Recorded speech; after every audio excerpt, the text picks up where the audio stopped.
Hey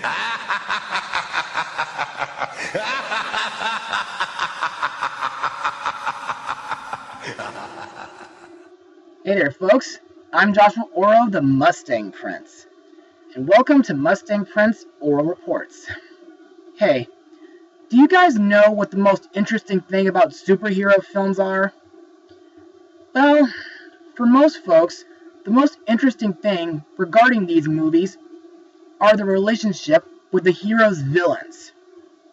And sometimes I think it's cool to hear from the villain's point of view. There are a few films that are good exceptions. For example, there's Batman Sub-Zero,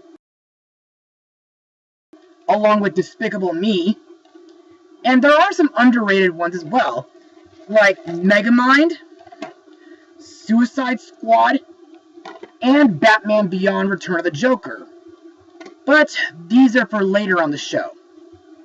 But just recently, a new supervillain movie has hit the big screen, courtesy of Marvel, and it stars one of Spider-Man's deadliest enemies. But is the movie any good? Well, let's find out. Released on October 5th, 2018, the movie is Venom. Now let's begin. Journalist Eddie Brock is trying to take down Carlton Drake, the notorious and brilliant founder of Life Foundation. While investigating one of Drake's experiments, Eddie's body merges with the alien symbiote known as Venom, leaving him with superhuman strength and power. Twisted, dark, and fueled by rage, Venom tries to control the new and dangerous abilities that Eddie finds so intoxicating. So, what are my thoughts on this supervillain movie? Well, this was a really thrilling movie. But to further explain why I like this movie, let's move on to Mustang notes. Now, Sony began developing a Venom movie after the character made his cinematic debut in Spider-Man 3 back in 2007.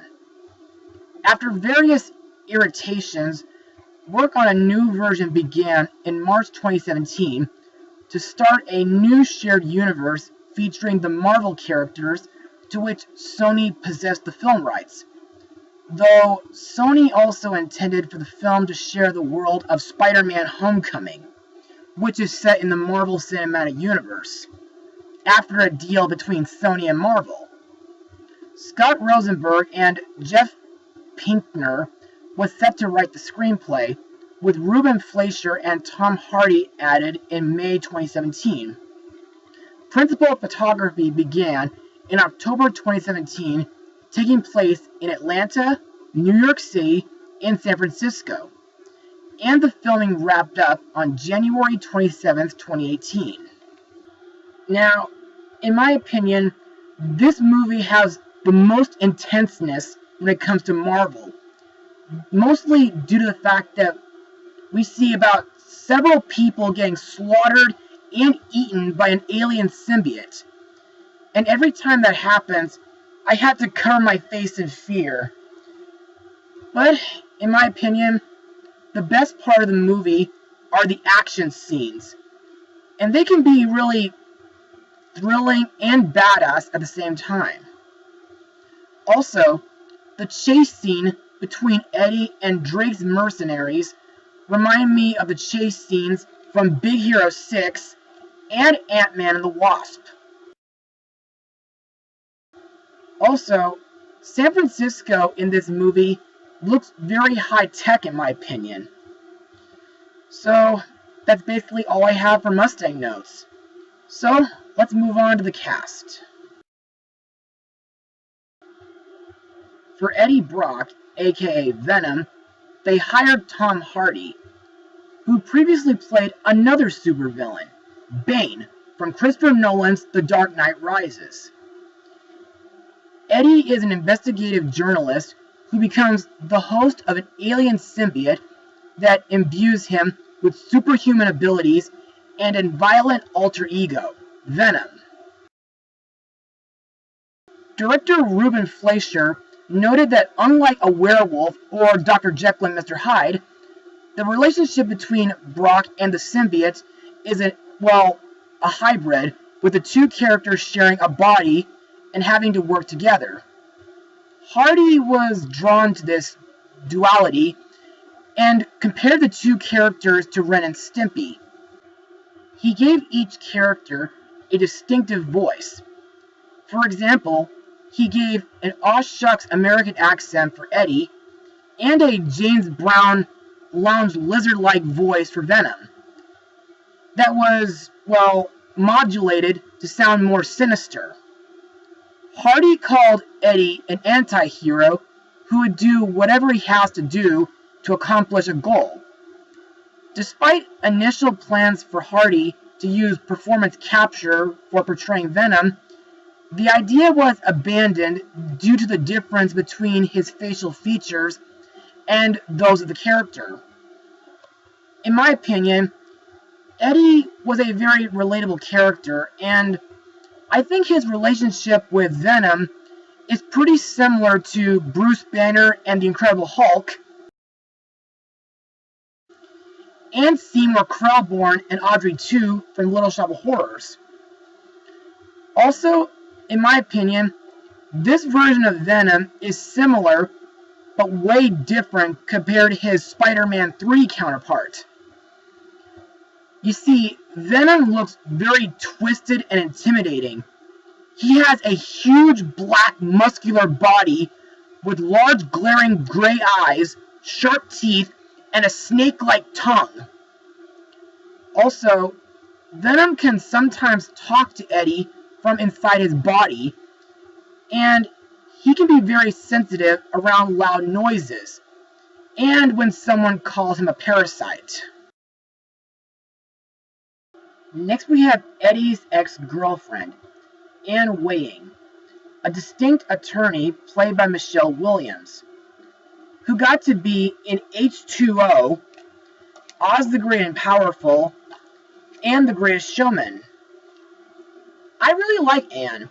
She's smart, witty, and I like the scenes where she and Dr. Dan Lewis try to help Eddie with his symbiote problem.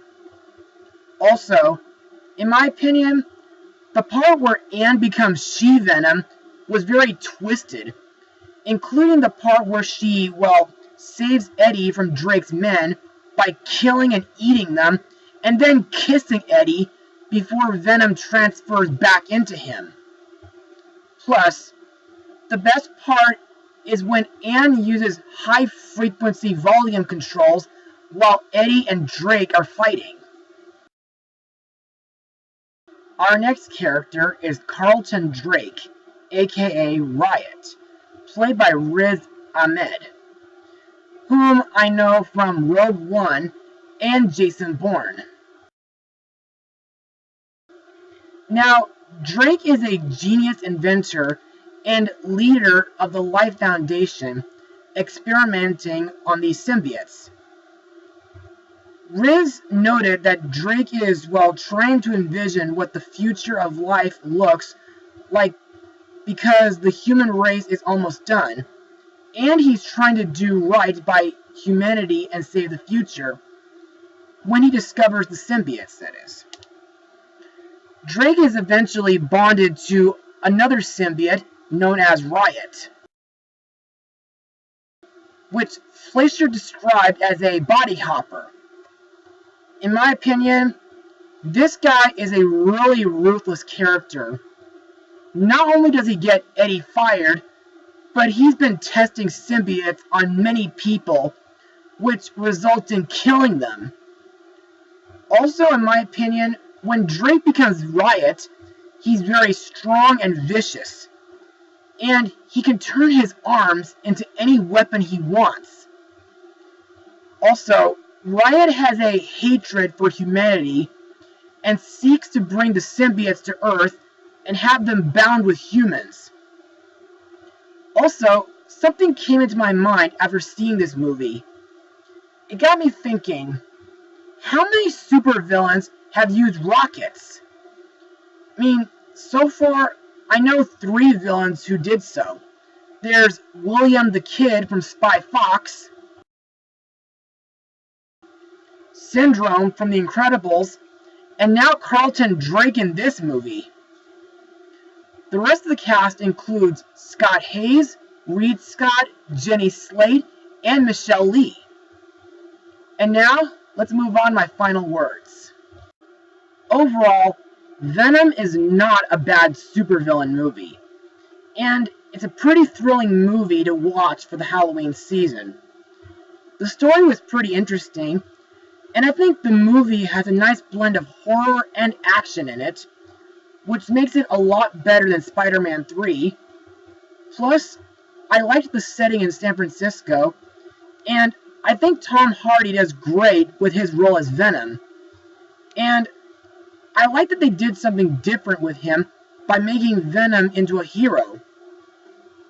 I also thought Riot was a very deadly villain, and Anne was a pretty good supporting character, and I hope, if this movie gets a sequel, Eddie and Anne will get back together again, and hopefully Anne will return as She-Venom. Also, despite that this movie has a low score on Rotten Tomatoes, and screw that website, and some parts can be very scary and disturbing, I recommend people to see this movie, whether they are Marvel fans or just fans of superheroes and supervillains. So, I give this movie a 93% out of 100. Now, I hear there's gonna be another Spider-Man related movie released later this year. But I'll blog that when the time comes. Maybe during Season 7. But anyway, be sure to join me again next time where we move on to another Marvel movie, Mustang Power.